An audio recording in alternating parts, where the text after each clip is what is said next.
Let them burn. David was running here, there, and everywhere inside his house. As the floor was wooden, it was making a squeaking noise. It had irritated his mother, Amanda, who was very religious. The sign of Christ could be seen everywhere in the house they lived in. It was quite far away from the city, in the countryside, a desolate place in Canada. But for David, this place didn't make him feel happy or warm inside. He wanted to do more, but was stuck in this prison that was called home. His mother didn't feel the same way about him. She knew he was born by mistake, and growing up, that mistake was a hard task. Amanda thought that her freedom was snatched away, and only the Lord could help her now. To pay the rent and bills, Matthew was away from the home most of the time. For David, this wasn't a good thing, because he thought he grew up without a father, even though he had one. His mind wandered, and he dreamed of being somewhere else. He wanted to play outside, but was often not allowed out. So he would jump around the house. That jumping would turn into running. "For God's sake, David," spoke Amanda, "stop making too much noise." She was in her bedroom. When she came into the living room, she slapped her son.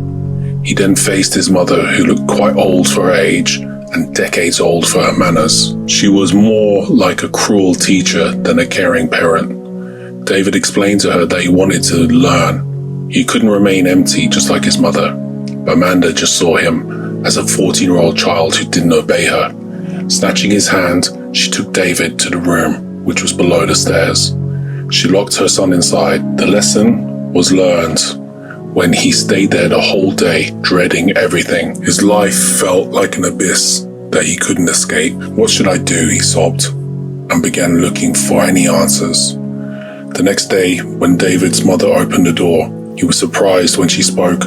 "The local social services people have arrived for you to be schooled." David had never been to school. The idea that people were finally here to teach him something was great. He hadn't expected this. Yet that experience proved draconian the second he discovered he would have to read and write. This had broken his heart. Yet the social services people tried their best to teach him something, but in the end, they had given up. One of the people had asked Amanda, "Why didn't you send your child to school earlier on?" "There is no hope now," she spoke. The social services people sighed and told Amanda that there was a government school nearby, and she should admit David there. "He's still young and can adapt fast," she said. The only problem was the money. Whenever Matthew would return, he was mostly drunk. Amanda knew it would be difficult. She didn't want him to go, but the local council was involved now. Then she thought it would be nice to get rid of the boy for a few hours every day. There was a grant to help, and so she decided she would try it, reluctantly. Remember Christ and do not learn any bad habits. Actions were the real presence of God. David was admitted to the school. His mother had to be forced so he could go there. Knowing that Amanda didn't want him to go to school in the first place had made David angry. He was already embarrassed that he was so behind. Now, all he got from his mother was nothing but revulsion that converted into hate. In her way, she blamed him for ruining her life. The school wasn't big, yet it was big enough for his heart when he saw students like him. Conversing with them was a breath of fresh air.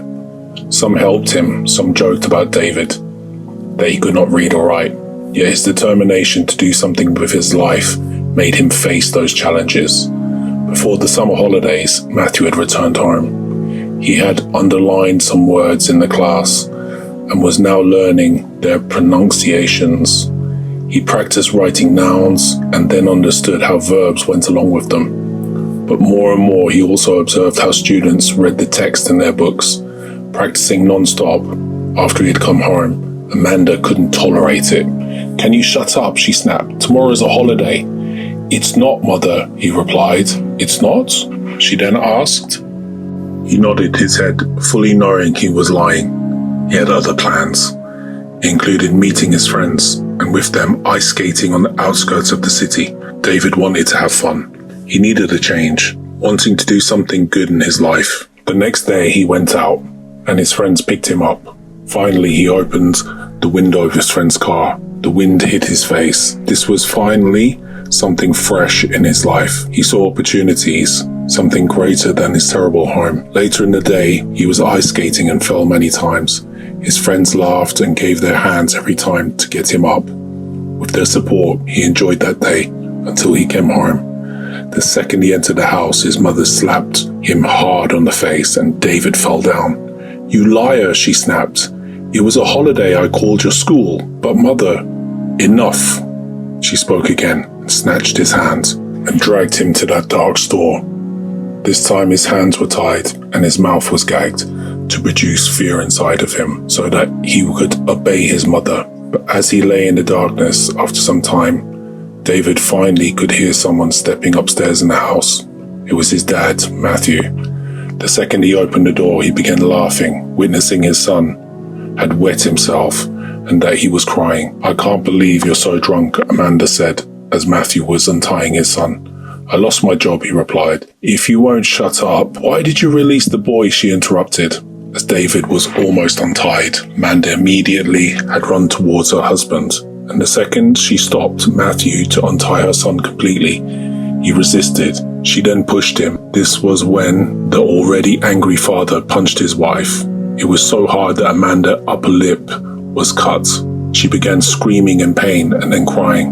Also, she began to move backwards because she was going unconscious slowly. Her face was already bloodied until she fell back on her glass table and smashed the back of her head. Amanda was still alive, but severely damaged. David could hear her whimper. As Matthew tried to get close to his wife, he couldn't move properly. He was so drunk that he ended up collapsing and fell into a drunken slumber on the chair. When David got to the dark door of the storeroom, he saw the table his mother had fallen against had a candle and it was burning the table. The flames quickly spread, as most of their house was wood. The rampaging fire then took the house without any mercy. As David escaped, he heard his mother whimpering for the last time. She was crying and coughing as it became hard to breathe with the thick black smoke bellowing out. "Help me, son," she screamed. It was her last plea. David didn't help his mother. Instead, he smiled and knew he was free to do whatever he wanted in life. As he stood on the threshold, he understood the parts of the Bible that had been recanted to him over and over. It was God's punishment, not his. He slammed the door tight as he didn't want his parents to get out. After that, the house burned intensely and the screaming died. David walked away and never looked back. He smiled as he finally understood God's will, for it was he who had let them burn. Later, he told the police that the father had returned home drunk. He was known to drink a lot in town. He said he had hit his mother in a drunken rage. All technically true, and he had not said everything. He told the police he'd ran away and saw the fire after he had left.